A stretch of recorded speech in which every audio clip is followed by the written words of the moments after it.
भूत है, रास्ता है, भवंती भूये पुरुषा स्वरत्वात्। हाँ, देवता भी यहाँ पर भूये का मतलब दोबारा फिर से पुरुष होने की आशा रखते हैं। ऐसी भारत की ये धरती है, इस धरती को हमें प्रणाम करना चाहिए। ऐसी धरती भारत की ये धरा है, इस धरा को निश्चित रूप से हमें प्रणाम करना चाहिए। संप्राप्य भारते जन्म सत्कर्म सुपरंग मुख पीयूष कलशम हित्वा विषभंड सुमुपास्त्रिता है। बृहद नारदी पुराण से लिया गया है श्लोक, वेरी इंपॉर्टेंट श्लोक है। इस भारत में जन्म प्राप्त करके भी सम उपसर्ग है, प्र भी उपसर्ग है, आप धातु है और लेप प्रत्यय है। सम प्लस प्र प्लस आप प्लस लेप, संप्राप्य भारते जन्मे। भारत में जन्म प्राप्त करके भी सत्कर्मसु परांग मुख है, जो अच्छे कर्मों से विपरीत है, विमुख है। पीयूष कलशम हित्वा, दोस्तों वो अमृत के कलश को हित्वा मैंने छोड़ करके विषभांड समास उपाश्रिता है, विषभांड उपाश्रिता है। वो जहर के बर्तन का आश्रय ले रहा है, जहर के बर्तन को पकड़ रहा है। आप सोचो जहर को पकड़ने से क्या होगा, उसकी दुर्दशा क्या होगी। वो इस लोक से उसका छुटकारा हो जाएगा। इसलिए मेरा कहने का अभिप्राय यह है, सत्मार्ग पर ही रहना चाहिए। ये सब अनुष्टुप छंद है। आगे के श्लोक जो मैं पढ़ रहा हूं वो भी अनुष्टुप है। एतद्देश प्रसूतस्य सकाशादग्रजन्मनः स्वं समचरित्रम शिक्षेरन पृथिव्याम सर्वमानवा। मनुस्मृति से 5वां श्लोक आपके सम्मुख रख रहा हूं मैं। इस देश के अंदर जन्मने वाले जो श्रेष्ठ लोग हैं, अग्रजन्म का मतलब, और अग्रजन्मा का अर्थ कई जगह ब्राह्मणों से भी लिया गया है। इस पुस्तक में श्रेष्ठ पुरुष लिखा हुआ है। ये बहुत पुराना श्लोक है और मनुस्मृति का है। जो श्रेष्ठ लोग हैं, अग्रजन्मा ब्राह्मणों से, इस देश में जन्मने वाले लोगों से अपने अपने चरित्र की शिक्षा लेनी चाहिए। पृथिव्याम सर्वमानवा, पृथ्वी के सब मानवों को, जो श्रेष्ठ लोग हैं, जो अग्रजन्मा है, ब्राह्मण हैं, उनसे अपने अपने चरित्र की सबको शिक्षा लेनी चाहिए। शिक्षेरन, शिक्षा लेनी चाहिए। आगे के श्लोक में इसमें अज्ञात लिखा हुआ है, लेकिन ये वाल्मीकि रामायण का श्लोक है। इसको आप करेक्शन कर लीजिएगा अपने मन मस्तिष्क में। पुस्तक में तो करेक्शन होगा नहीं, मस्तिष्क में, मन में करेक्शन कर लीजिएगा। इसमें श्री रामचंद्र जी जब लक्ष्मण के साथ लंका में गए थे, वहां पर रामचंद्र जी लक्ष्मण से कह रहे हैं, अपि स्वर्णमयी लंका न मे लक्ष्मण रोचते जननी जन्म भूमिश्च स्वर्गौदपि गरीयसी। अपि पहले आया है। अपि का अर्थ क्या है यहां पर? भी नहीं है। अपि स्वर्णमयी लंका, हे लक्ष्मण, लक्ष्मण संबोधन है।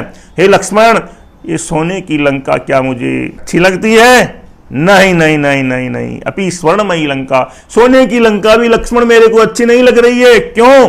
जननी जन्मभूमि से, एक तो माता और एक जन्मभूमि, ये स्वर्ग से भी गरीयसी यानी महान होती है। इसलिए अपने को अपने स्थान पर, अपने गंतव्य स्थान पर, अवध पर जल्दी चलना चाहिए। इस श्लोक का ऐसा अभिप्राय श्री रामचंद्र भगवान लक्ष्मण जी को कह रहे हैं। आगे के श्लोक में अपन अमृत वाग्भवाचार्य का 7वां श्लोक अध्ययन करेंगे। आइएगा, मैं आपका ध्यान 7वें श्लोक की तरफ आकृष्ट कर रहा हूं। राष्ट्र दृष्टिम नमस्यामो राष्ट्र मंगलकारिणीम यया विना न पश्यन्ति राष्ट्रम स्वनिकटस्थितम। राष्ट्र मंगल कारणिम राष्ट्र दृष्टिम नमस्याम, राष्ट्र का मंगल करने वाली राष्ट्र दृष्टि को हम प्रणाम करते हैं। नमस्याम का वयम छुपा हुआ है। यया विना, जिसके बिना, यया स्त्रीलिंग शब्द है। यया विना स्वनिकट स्थितम अपि राष्ट्रम न पश्यन्ति, जिसके बिना, राष्ट्र मंगल कारिणी दृष्टि के बिना निकट स्थित राष्ट्र को भी हम नहीं देख सकते।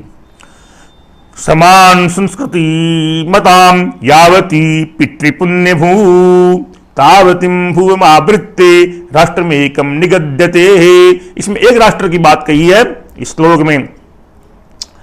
समान संस्कृति मताम जनानाम, समान संस्कृति वाले व्यक्तियों के लिए यावती पितृपुण्य भूमि, जब तक मातृभूमि, पितृभूमि जब तक होती है, तावती भूम आवृत्ते, तब कहां तक, वहां तक, उस धरती तक, भूम मन धरती तक, आवृत्ति मन लगातार, आवृत्ति मन घिरकर, आवृत्ति का मतलब उस सीमा तक, एक राष्ट्र में निगद्यते, एक ही राष्ट्र कहलाता है। इसका अर्थ मैं आपको और थोड़ा क्लियर कर दूं।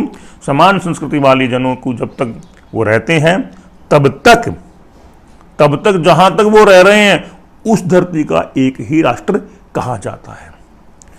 पितृभूत्वम पुण्यभूत्वम द्वयम यस्येन विद्यते तस्य स्वत्वम तत्र राष्ट्रे भवितुम न किलार्हति। जहां पर पिता की भूमि भी नहीं है, पुण्य भूमि भी नहीं है, द्वयम यस्येन विद्यते, जहां पर न तो वो मातृभूमि को मानता है, न पितृभूमि को मानता है, न पुण्य भूमि को, जहां पर दो ही नहीं है, तस्य तत्र राष्ट्रे स्वत्वम भवितुम न अर्हति किल, उसका यहां पर अपना स्वत्व, अपना निजत्व, ममता कभी भी नहीं हो सकती। किल मन ये निश्चित रूप से कहा गया है। राष्ट्रस्य उत्थान पतने राष्ट्रियान अवलंबे ही भवतः सर्वदा तस्मात् शिक्षणीयास्तु राष्ट्रियाः।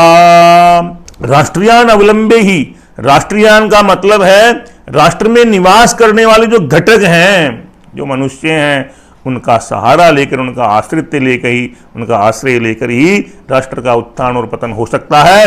तस्मात् राष्ट्रीय ही सर्वदा शिक्षणीय, इसलिए राष्ट्र में पैदा होने वाले व्यक्तियों को, बच्चों को, बच्चियों को शिक्षित होना अनिवार्य नहीं, परम अनिवार्य है। उनकी शिक्षा होनी चाहिए। शिक्षणीय में शिक्ष धातु है, अनियर प्रत्यय है, बहुवचन है।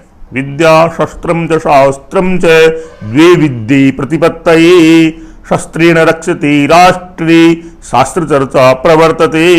एकादश श्लोक के मैं चाणक्य की बात कर रहा हूं। शस्त्रम शास्त्रम च इति द्वे विद्ये प्रतिपत्तये है। शस्त्र और शास्त्र ये दो प्रकार की विद्याएं बताई गई है। शस्त्र से अपने राष्ट्र की रक्षा होती है और शास्त्र से चर्चा होती है। इसलिए मेरा मानना है कि आपके 11 श्लोक आपके समझ में आए होंगे और आपको शब्दार्थ याद करने हैं। और शब्दार्थ के बाद में पहले प्रश्न का उत्तर, भारतवर्ष से उत्तरस्याम दिशि हिमाद्रिया हिमालय देवंता गायंती देवा किल गीत गानी। ये श्लोक किससे लिया गया है? ये श्लोक लिया गया है गायंती देवा किल गीत गानी, ये विष्णु पुराण का श्लोक है। और अपि स्वर्णमयी लंका, राम लक्ष्मण से कह रहे हैं, आ है इसमें उत्तर। समान सुकृतिमताम जनानाम पितृपुण्य तो किम निगद्यते है। हाँ, चौथे में भी एक राष्ट्रम उत्तर है राष्ट्र से उत्थान पत्नियों पत्नियों अवलंब कै आसीत, यहां पर आ है राष्ट्रीय। आगे प्रश्नों को आप करेंगे। धन्यवाद दोस्तों। अपना तीसरा लेसन यहीं समाप्त होता है।